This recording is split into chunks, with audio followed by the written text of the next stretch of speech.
Imagine you're in the practice area, or maybe taking an ECG or EKG exam, and you need to quickly ascertain whether it's an atrial or ventricular arrhythmia. Well, here's a quick tip. As a general rule, an atrial arrhythmia will give you a narrow QRS complex. That is, at its widest point is on or less than 3 small squares wide. Whereas a ventricular arrhythmia, or one where there are ventricular conduction problems, the QRS complex becomes widened and bizarre in shape. At its widest point, you guessed it, it's wider than 3 small squares.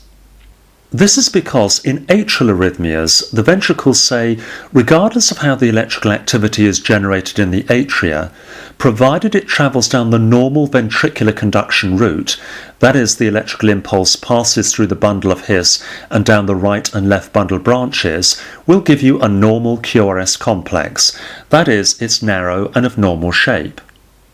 Whereas in ventricular arrhythmias, the impulse can be generated from within the ventricular wall itself, such as with ventricular tachycardia or a ventricular ectopic or extrasystole, or there is a blockage in the bundle branches, such as in left or right bundle branch block. Either way, time is taken for the impulse to pass around the ventricles, and the QRS complex becomes wide and bizarre in shape. You're looking at atrial fibrillation or AF.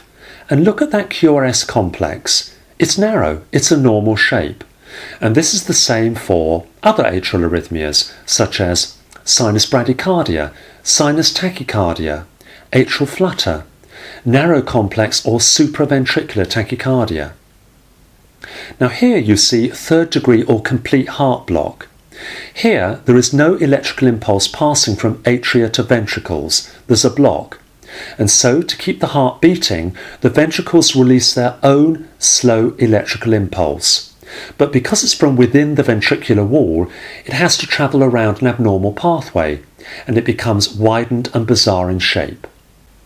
Therefore, as a general rule, an atrial arrhythmia will give you a narrow QRS complex, whereas a ventricular arrhythmia, or where there are ventricular conduction problems, will give you a wide and bizarre-shaped QRS complex. I'm Dr. Richard Hatchett for FastLearnECG.com.